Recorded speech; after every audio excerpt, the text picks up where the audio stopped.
வந்தாச்சா இரண்டே வரியில் எத்தனை புதையல் குட்டீஸ் கேட்கும் குட்டி கதைகள் உம்மியோட கூட்டம் ஒன்ன தலையாட்டும் குரலும் பொருளும் சேர்ந்து தமிழை மனதில் ஓட்டும் சிக்கி சிக்கிச்சா சிக்கி சிக்கிச்சா திருக்குறள் வந்தாச்சா பார்த்தா போதும் படிக்க வேணாம்.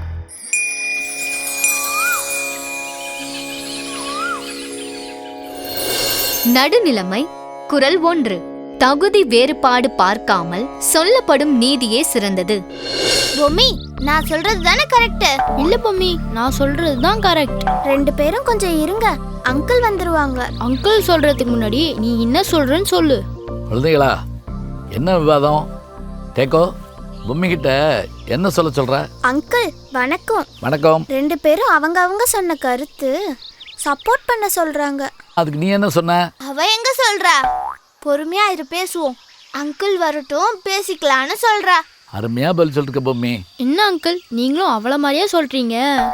உங்களுக்குள்ள என்ன விவாதம்னு எனக்கு தெரியாது. ஆனா எந்த விவாதமா இருந்தாலும் நடுநிலைமையோடு இருக்கணும். அப்படி சொல்லுங்க அங்கிள். அது என்ன நடுநிலைமை அங்கிள்? எனக்கு தெரியும். அடுத்து சொல்ல போற அதிகாரம். நடுநிலைமைன்னா அறத்திலிருந்து மாறாமல் இருக்க வேண்டும். அதே போல் நட்பு பகை இரண்டிலும் ஒரே மாதிரியான நடுநிலைமையை கடைப்பிடிக்க வேண்டும்.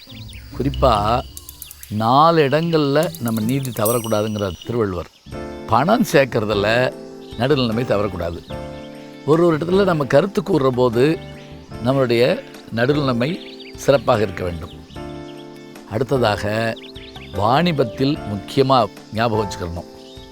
நிறைவாக ஒன்று சொல்கிறாரு, நீதி கூறுறோம்னு வச்சுக்கோங்க. அப்போ நீதிபதியாக இருந்து நாம் செயல்படுகிற போது ஒருபோதும் எந்த சார்பும் இல்லாமல் இருக்க வேண்டும். இதுதான் திருவள்ளுவருடைய அடிப்படை கருத்து. அதுக்கு தான் இந்த அதிகாரம் பண்ணியிருக்கார். தகுதி என ஒன்று நன்றே பகுதியால் பார்ப்பட்டு ஒழுகப் பெறின். உங்ககிட்ட ஒரு கேள்வி கேட்குறேன். நடுநிலைமை அப்படிங்கிற ஒரு அறம் நம்ம கூட எப்போ துணை இருக்கும் அப்படின்னு பார்த்தா, நண்பர், பகைவர், அயலார், ஸ்ட்ரேஞ்சர் அப்படி சொல்கிறோம் இல்லையா?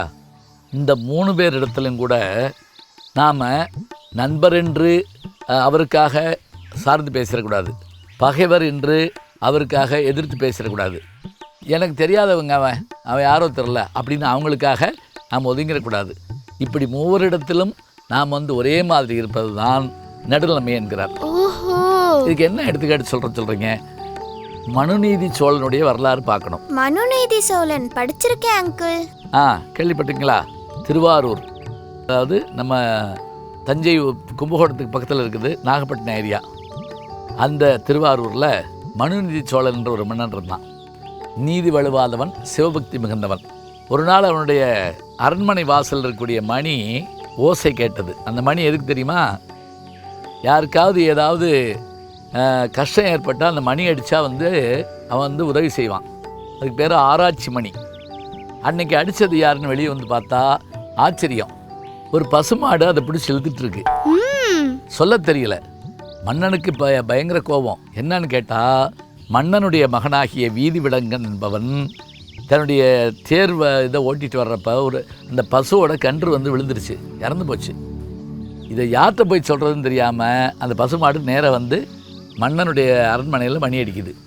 உடனே மன்னனுக்கு கோவம் என்ன பண்ணான், சரி இந்த பசு படுற வேதனை நான் படணும், என் மகனை கீழே போடுங்க, நான் தேர் ஓட்டுறேன். அப்போ அந்த மன்னருடைய அமைச்சர் அருமையாக சொல்கிறார், மன்னா இது பொது வீதியில் நடக்கலை, நமக்கான ராஜ வீதியில் நடந்தது. அடுத்ததாக இந்த கன்றுக்குட்டி பின்காலில் தான் விழுந்தது, அதாவது பின் சக்கரத்தில் தான் விழுந்தது, முன் சக்கரத்தில் விழுகலை. இளங்கன்று பயமறியாது. நம்ம இளவரசர் மேலே தப்பு இல்லை, கேட்கல மன்னன். கேட்காம அந்த இளவரசனை போட்டு மேலே தேர ஏற்ற ஆரம்பிச்சிட்டான். உடனே ஊரே பார்த்து வியந்தது. அந்த மந்திரி உடனே தான் முதல்ல தற்கொலை செய்ய முயற்சி செஞ்சார். எல்லாத்தையும் தடுத்து சிவபெருமான் தோன்றி இவங்களை காப்பாற்றினாராம். அதாவது ஒரு பசுமாட்டிற்காக, அதன் துன்பத்திற்காக தன் மகன் என்றும் நாட்டின் இளவரசன் என்றும் பார்க்காமல் எந்த மன்னன் நீதி சொன்னானோ அந்த மன்னனுடைய பெருமை தான் இன்று பேசப்படுகிறது. இதைத்தான் கண்ணகி பாண்டிய மன்னன்ட்ட சொல்கிறான்.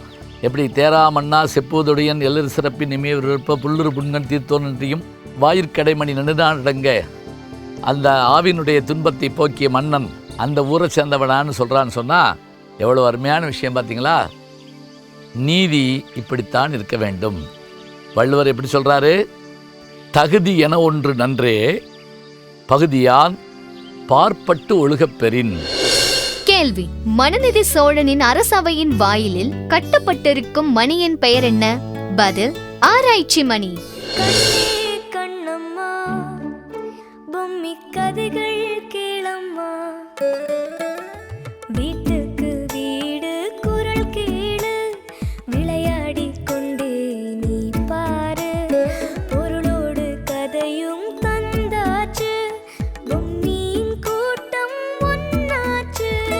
கண்ணே கண்ணம்மா பொம்மி கூட்டம். படிச்சா மட்டும் போதுமா? பாப்போம், ரசிப்போம்.